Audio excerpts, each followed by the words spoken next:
안녕하세요. 저희는 호흡계통을 주제로 발표하게 된 순천향대학교 의료-IT공학과 21학번 이준서, 김다은, 문희정입니다. 목차는 다음과 같습니다. 호흡계의 정의와 주요 기관, 드라마 속 호흡계통, 호흡계에 발생하는 문제와 인체해부학과 프로그래밍을 응용한 코딩을 소개해드리겠습니다. 호흡계통이란 외호흡을 위해 분화된 기관이라는 뜻을 지니고 있기 때문에 먼저 호흡에 대해 설명해드리겠습니다. 호흡이란 무엇일까요? 호흡의 정의는 산소를 들이마시고 이산화탄소를 내뱉는 가스교환을 통하여 생활에 필요한 에너지를 만드는 작용입니다. 호흡은 크게 모세혈관 사이에서 기체교환을 하는 외호흡과 산소를 품은 혈액이 조직세포를 지날 때 조직세포와 모세혈관 사이에서 기체교환을 하는 내호흡으로 나뉘어져 있습니다. 이렇게 호흡을 하는 과정에서 호흡계통이란 인체 내부에서 폐포와 모세혈관 사이에 기체교환이 일어나는 외호흡을 위해 분리된 기관을 뜻합니다. 호흡계통은 앞서 말했듯이 외호흡에 관여하는 기관계, 즉 숨을 쉬기 위해 공기가 드나드는 통로로 우리 몸속에서 가스교환이 일어날 때 사용하는 비강, 인두, 후두, 폐 등의 기관을 뜻합니다.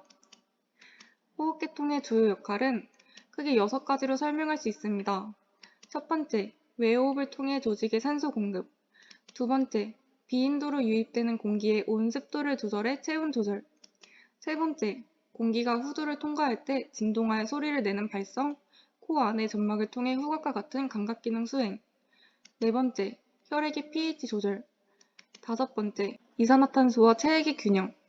여섯 번째, 헛박가리에서 공기 중에 산소를 얻어 혈액에 공급해주고 혈액이 운반한 이산화탄소를 몸 밖으로 내보내는 가스교환을 합니다. 호흡계통은 구조적으로 2가지로 나눌 수 있습니다.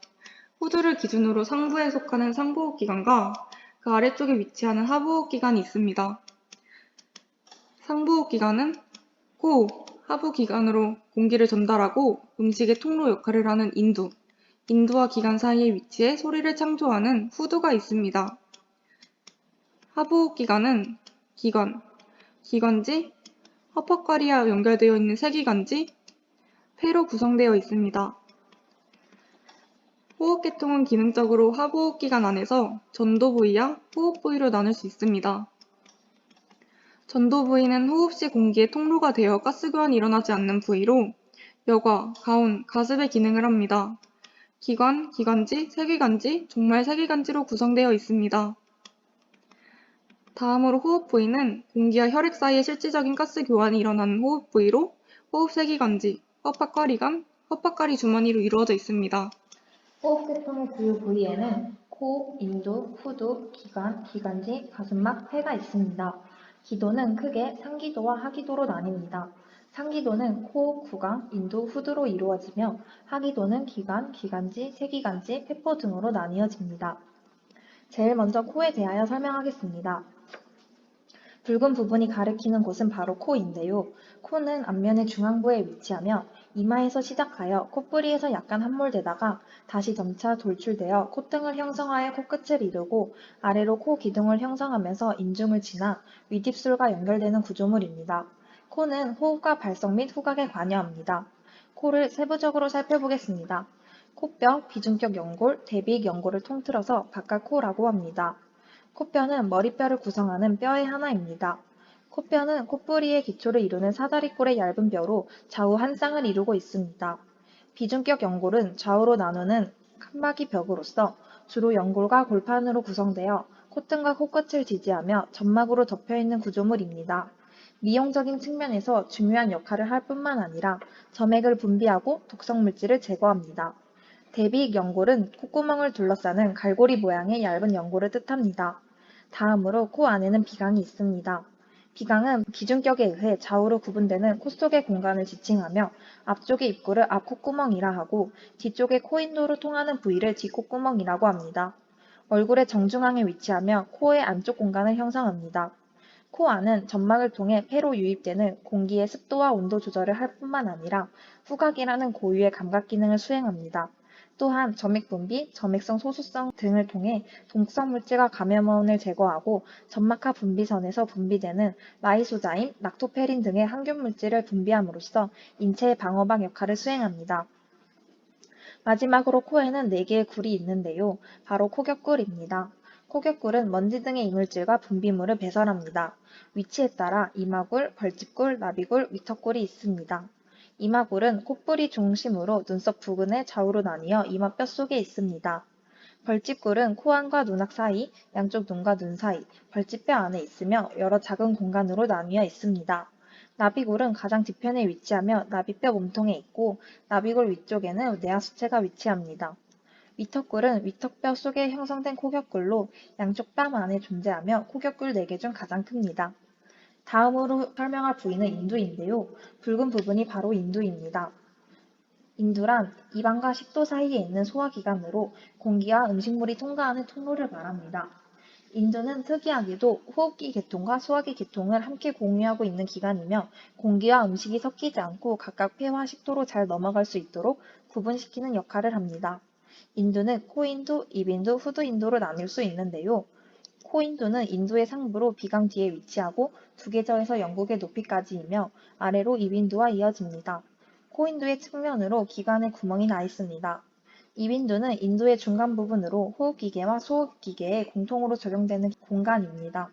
구강 뒤에 위치하며 영구계에서 목불뼈까지 이르는 부위로 아래로 후두인두에 이어집니다. 후두인두는 인두의 맨 아랫부분으로 호흡과 소화기계에 작용합니다. 후두 뒤에 놓여 목불뼈 높이에서 반지 연골 높이까지이며 식도로 이어집니다. 다음으로 후두입니다. 후두는 목 앞쪽에 위치하는 기관으로 말을 하고 숨쉬는 데 가장 중요한 기능을 담당합니다. 후두는 기도의 일부인 동시에 음식물이 들어가지 않도록 차단해 줍니다. 성인의 후두는 목 앞쪽 3번째에서 6번째 목뼈 높이에 위치하고 신생아의 후두는 2번째에서 3번째 목뼈 높이에 위치하며 자랄수록 아래쪽으로 옮겨집니다. 후두는 흔히 울림통이라고 하는데요. 후두는 여러 개의 연골로 이루어져 있으며 외부에서 잘 보이는 후두의 윤곽은 방패연골이 앞으로 볼록 튀어나온 부분입니다. 이 부분은 남자에서 더 두드러지게 보이는데요. 남자의 방패연골 중앙부가 여자에서보다 더 많이 구부러져 연골이 많이 튀어나오기 때문입니다. 그 내부에서 있는 성대문의 길이 또한 남자의 것이 더 길어서 굵고 낮은 목소리가 납니다. 후두에 대해 정리해보면 첫 번째 기도보호. 후두의 맨 위에 있는 후두 덮개는 음식을 삼키거나 구토할 때에는 음식물이 기관으로 넘어가지 않도록 후두를 덮습니다. 또한 후두는 이물질이 후두 점막을 자극할 때 반사적으로 재채기나 기침을 유발하여 이물질을 내보내 기도로 침입하지 못하도록 막아줍니다. 두 번째 발성. 후두에는 소리를 내는 성대가 있습니다. 세 번째 호흡. 후두는 인두와 기관을 잇는 숨길입니다. 상문은 숨을 마실 때 조금 넓어지고 반대로 내쉴 때는 조금 좁아집니다. 네 번째 흉곽 고정. 후두가 닫히면 흉곽이 고정되고 또 숨을 모아 배에 힘을 줄 수도 있습니다. 다음이 기관입니다. 앞서 말씀드린 기관은 하기도의 부분으로 하기도가 시작되는 부분입니다. 기관은 후두에서 기관지 사이를 이어주는 기도이며 호흡 시 들어오고 나가는 공기의 이동 통로 역할을 합니다. 또한 먼지 등의 이물질이 공기와 함께 기관 안에 들어오면 기관 점막의 성모 운동과 점액에 의해 이물질이 더 깊이 들어가지 않도록 이동시키고 제거하는 기능을 합니다. 기관지는 호흡 시 외부로부터 폐포로, 폐포로부터 외부로 공기가 이동하는 통로입니다. 또한 기관지에 들어오는 이물질이 있으면 바깥으로 이동시켜 제거하는 역할과 외부에서 침입한 균에 대한 면역작용도 수행합니다. 이물질은 기관지 점막의 점액과 성모 운동에 의해 제거됩니다. 기관지는 1차, 2차, 3차 기관지로 구분됩니다. 1차 기관지는 제5흉추 높이에서 좌우가지로 이분되는 것을 말하며 이곳은 폐의 바깥 부분입니다. 우 1차 기관지는 좌 1차 기관지보다 짧고 굵으며 수직에 가깝습니다. 기관으로부터 좌우 기관지로 분지한 이후 옆 기관지, 구역 기관지, 아구역 기관지, 소기관지 등으로 분지합니다. 2차 기관지는 옆 기관지라고도 하는데요.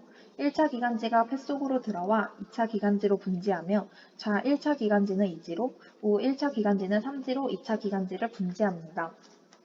3차 기관지는 구역 기관지라고도 불립니다.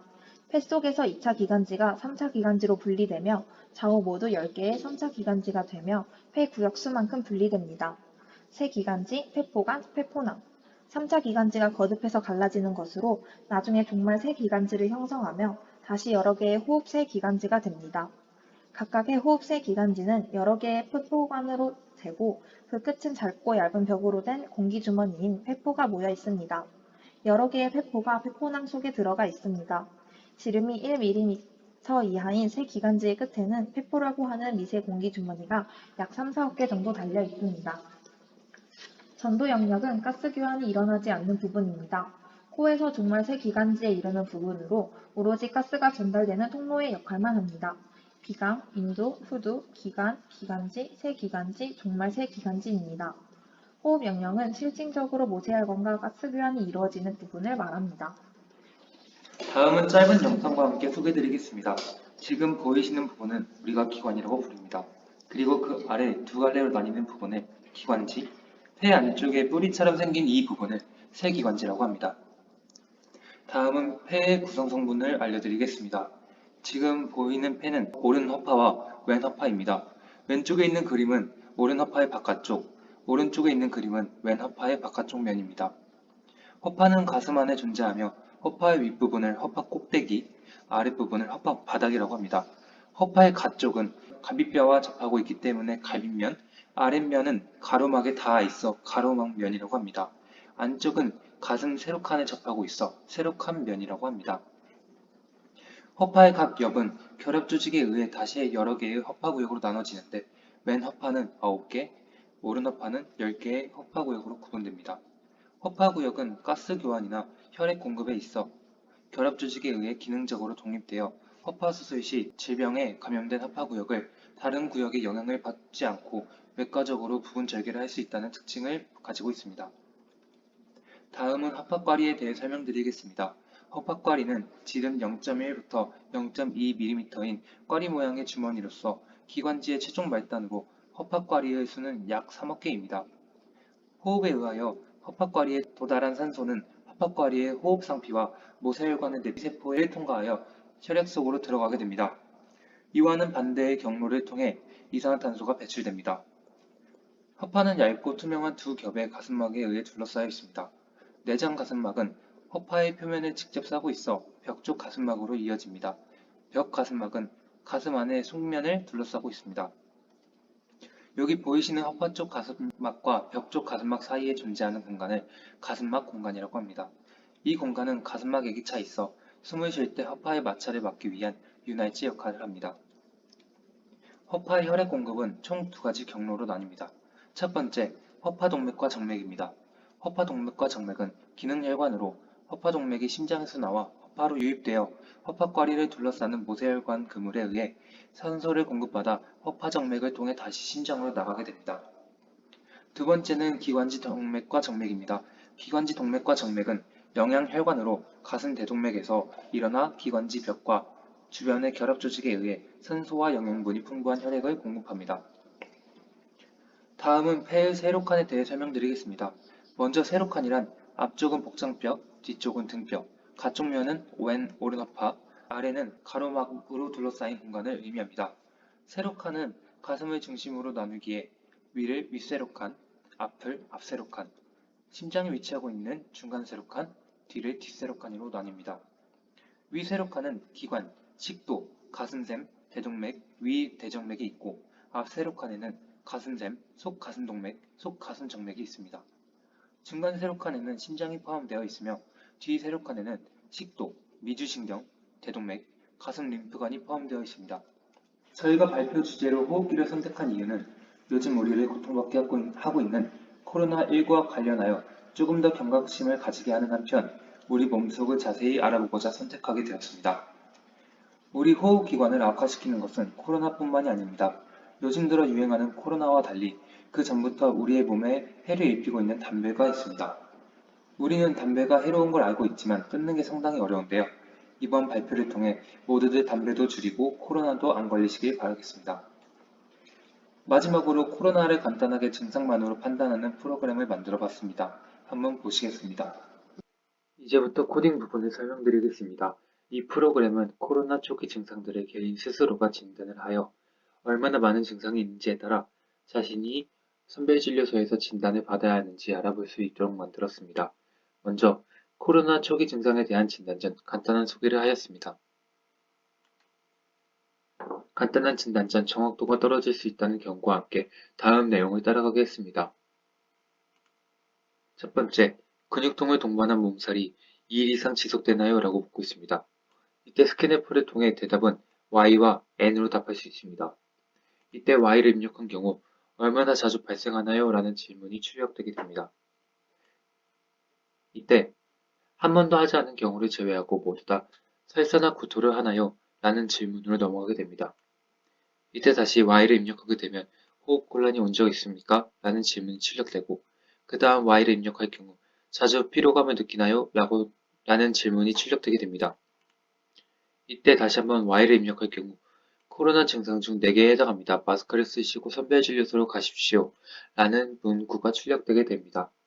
그리고 설사나 구토, 호흡곤란, 잦은 피로감에서 각각 N을 입력할 경우 다시 Y일 때와 마찬가지로 다음 증상의 여부를 묻게 됩니다. 그렇게 코로나 증상들을 모두 다 확인했으면 마지막으로 코로나 증상 중 몇 개에 해당하므로 선별진료소로 가는 것을 추천드립니다. 라는 문구가 출력되게 됩니다. 만약 코로나 증상에 해당되지 않는 경우가 있을 수 있습니다. 저희는 그것에 대비하여 무증상자의 경우도 만들었습니다. 다시 첫 번째 증상을 보겠습니다. 이때 N을 입력하면 지인 중에 코로나에 걸리신 분이 있는지를 묻게 됩니다. 이때 만약 있는 경우 무증상자일 수도 있으니 선별진료소로 가라는 문구가 출력되게 됩니다.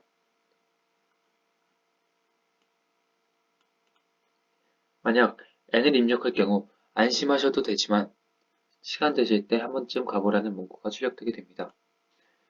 이제부터 실행을 한번 해보도록 하겠습니다. 먼저 근육통을 동반한 몸살이 2일 이상 지속되는지에 대해 묻고 있습니다. 저희는 이때 Y를 입력해 보겠습니다.